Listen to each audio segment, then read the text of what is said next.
Hello everyone, good afternoon, welcome to our new blog. মার আজকে half ছুটি, যার জন্য এখন ঠিক করলাম যে বাজারে যাবো, একটু টুকটাক কাজ আছে, তো রেডি হয়ে গেছে। এই যে আর একটা ব্যাপার, এই যে আমার যে ব্যাগটা, এটা নিয়ে বাড়ি যাব। এই ব্যাগটাও ছিঁড়ে গেছে আবার, মানে ব্যাগের চেনটা একবারে খুলে ঠিকঠাক করব। তো এখন ঘড়িতে বাজে যে 4টা, আমি হয়ে গেছি রেডি। মাম্মামকে মাসির কাছে ঘুম পাড়িয়ে রেখে যাচ্ছি। আর হচ্ছে মা এইদিকে রেডি, এই যে টুকটাক গোছগাছ করছে মা সব কিছু, যেহেতু মামি নেই বাড়িতে। আর এই যে দেখো ভাই যে ব্যাগটা কিনে দিয়েছে কালকে, যে নিয়ে নিয়েছি, মেলার থেকে এনেছি। আর মেলার ব্লগ যদি এখনও না দেখে থাকো অবশ্যই গিয়ে তাড়াতাড়ি দেখে এসো। তো চলো আর বকবক করছি না, মাম্মাকে ঘুম পাড়িয়ে রেখে যাচ্ছি, যেহেতু তাড়াতাড়ি বেরিয়ে তবে কথা হয়েছে মা।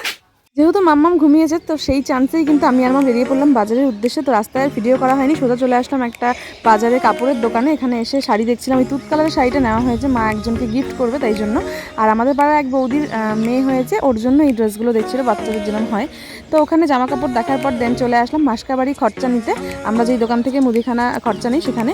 তো ওই দোকান থেকে সব কিছু নেওয়া হয়ে যাওয়ার পর চলে গেলাম আমার ব্যাগটা সেলাই করতে। ওখানে ব্যাগ সেলাই করে দিয়ে পাশেই একটা জুতার দোকান ছিল, সেখান থেকে মার এই জুতাটা খুব পছন্দ হয়েছে। মা বললো তুই এটা নে আমি বুনুর জন্য এটা কিন্তু নেবো, মা গিফট করেছে এটা মামামকে। আর এই যে এই জুতোটা আমার পছন্দ হয়েছিল হোয়াইট কালারটা, কিন্তু এটার সাইজ ছিল না, তাই এরপরে নেওয়া হয়নি। তো এই নিয়েই তাড়াতাড়ি করে এখন যাচ্ছি বাড়ি। ভালো করে ধরবে। কোথায় যাচ্ছ? দাদাইয়ের সাথে কোথায় যাচ্ছ? বাজারে যাচ্ছ? তুমি না বললে মনি বাড়িতে পড়তে বসবা, এখন তো তুমি বাজার চলে যাচ্ছ? হ্যাঁ, কার সঙ্গে যাচ্ছ? গোবিন্দর সঙ্গে? ওই যে গোবিন্দ, এই যে মনি, আর বলো বাজার যাচ্ছি। কি কি কিনবা বাজার থেকে? হ্যাঁ মামা।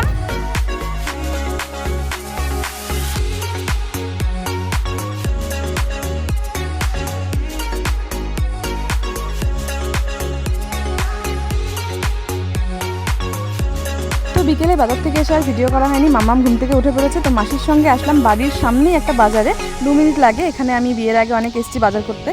তো ওখানে আসলাম, মাসির নাকি বাজার শেষ হয়ে গেছে, তো আলু পটল লঙ্কা এসব নিচ্ছিল।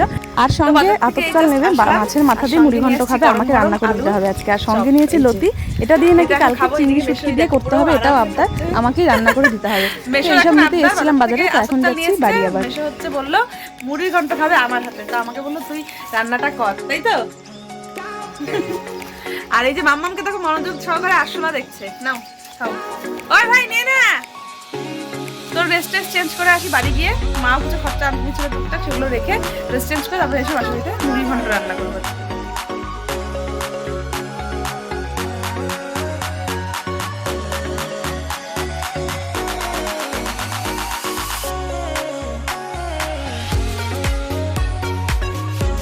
তো ড্রেস চেঞ্জ করে চলে আসলাম আবার মাসির বাড়িতে। দেখো এখানে মাসি ভাত বসিয়ে দিয়েছে, আর আমি এখানে সব কিছু রেডি করে নিয়েছি, মানে মাসি রেডি করে দিয়েছি আতপ চাল, তারপরে জিরা আদা লঙ্কা বাটা, এখানে পেঁয়াজ বাটা, আর এই যে মাছের মাথা। এখন রান্না করব মাছের মাথা দিয়ে মুড়ি ঘন্ট।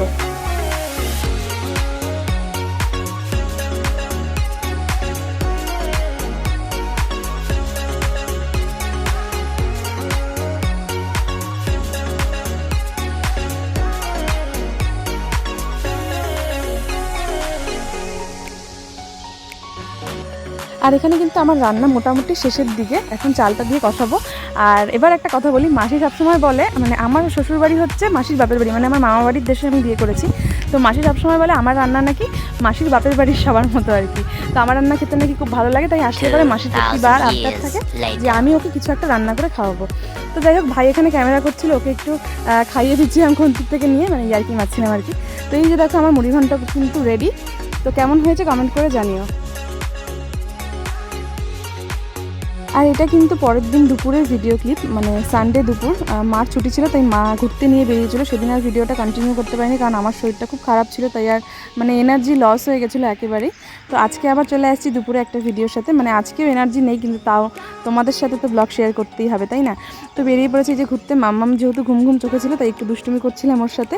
আর মা নিয়ে গেছিলো লাটাগুড়ি, তোমরা অনেকেই নাম শুনেই থাকবে, এটা অনেকেই ঘুরতে এসেছো হয়তো, বা কারা কারা এসেছো জানিও।